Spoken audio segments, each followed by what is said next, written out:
Welcome to The Frenzy, your source for all things sports on Friday nights, and we've got another great show for you this time around. It was the last week of the regular season for the football teams in every class except AA, so we will have those games for you in just a minute. But we are going to start with the big boys tonight. The Bozeman Hawks are fighting for that 8th and final playoff spot, and with just 2 games left coming into tonight, they needed wins in both of them to have a chance. And one of the teams they're fighting with is Billings Skyview, who came to town for a game of epic proportions tonight. Not only was it win or go home, but it was senior night at Van Winkle Field.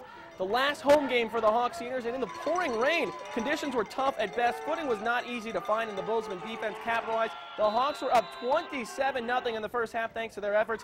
Later on the Bozeman drive, Caleb Campbell almost perfect in the first half. He finds Ryan Minkoff here for a big chunk of yardage, scampers some more after the catch, and that would set up another Bozeman touchdown. Brock Hoyle with the handoff and the great effort to bust through the tackles and get in for his 3rd TD of the first half. 34-0, Bozeman leads.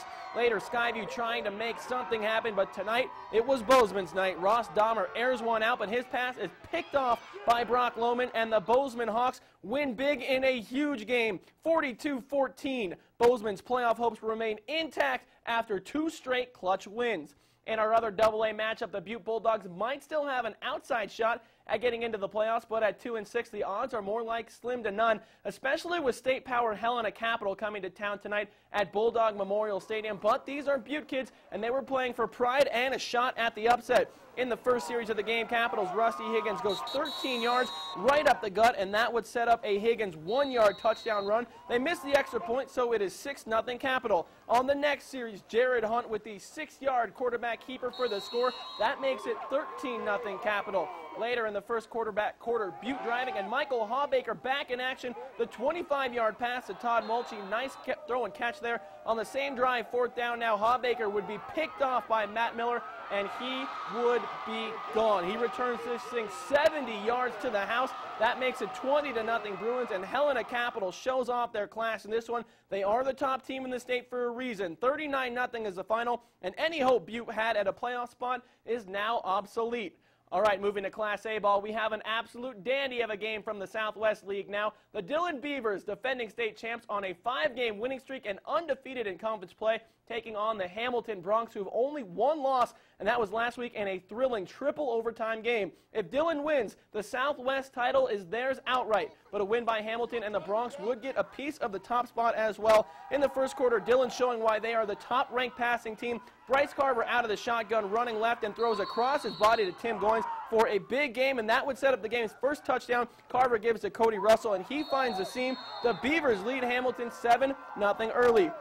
Still in the first, Dillon driving again, and this play right here, very effective all night. Bryce Carver to Stephen Rested on the wide receiver screen. That went for a gain of 25, and Dillon knocking on the door again. This might even be the same play they scored their first touchdown on. Carver gives to Cody Russell. Dillon up 13 points in the first quarter. And in the second quarter, it's Carver from the shotgun again, finding number 81, Michael Allen, for a 10-yard score. Way to get in the end zone there. Dillon up 19-0, and the Beavers get a win in this one, capping off a great league season. 29-6 is the final. Staying with our A schools, but hitting the Central Conference now, the Butte Central Maroons have already wrapped up top honors, and we're looking to close out a perfect league season on the road in Livingston tonight, taking on the winless Park Rangers, and this one had all the makings of a lopsided affair. We're going to pick up the action in the first quarter with Central already up by 2 touchdowns, and Maroon quarterback Matt Ritter finds Casey Norbeck here for the easy pitch and catch. 21-0 at this point. Second quarter now, Ritter fakes a handoff and keeps it himself.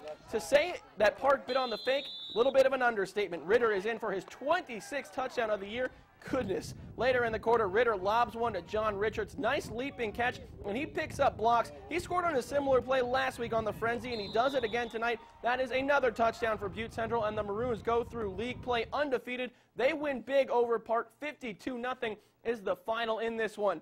In our other Class A games, Belgrade already has 2nd place in league and a playoff berth wrapped up, but they go into the postseason on a high note. They get a big win up in Browning 30-6. And our final Class A game, the Copperheads of Anaconda get beat tonight by Frenchtown 38-15. Well, to Class B now, and another really good matchup, this time in the South Central 5B Conference. The co-op of Ennis and Harrison has gone undefeated so far this season and are ranked number 2 in Class B in the state. They were looking to make it a perfect regular season tonight, but standing in their way was the host co-op of Manhattan and Manhattan Christian, who were still playing to get into the playoffs and maybe knock off the Mustangs at home. We start off the top with this one. Ryan Martello will take the snap for Ennis, and he's pressured but gets off the shovel pass to Ryan McNally, and he is off. Scoots up the left side, off for a big gain, and the Stangs were fired up.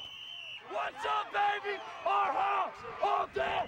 That play would set up this short quarterback keeper. Martello calls his own number and dives into the end zone almost untouched. The extra point was missed, so Ennis up 6-0. Later in the corner, Ennis got the ball back, faced a 3rd and long, but Martello finds state track champ Bryce Shows for the nice reception. That keeps the drive alive, and later in that drive, Ennis was threatening again, but facing another 3rd down, and this time Manhattan holds. David Ullman gets into the backfield for the sack, but it was all Ennis tonight. They win going away in a shutout, 20-0. The Mustangs cap off an undefeated season with the win.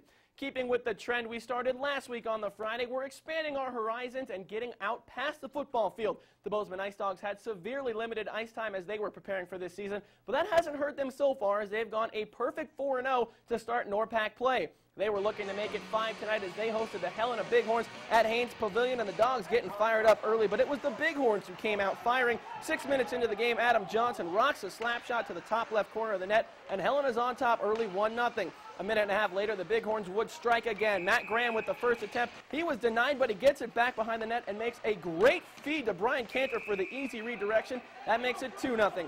The Ice Dogs did try to make something happen later in the first. Tate Doolittle gets the bouncing puck through the neutral zone, but his slapper was right at the Helena goalie, and it was like that all night. Helena hands Bozeman its first loss of the season, 3-1. Let's get you all caught up on the rest of the sporting action tonight. The MSU volleyball team loses their game against Northern Colorado, but they did manage to get game 2.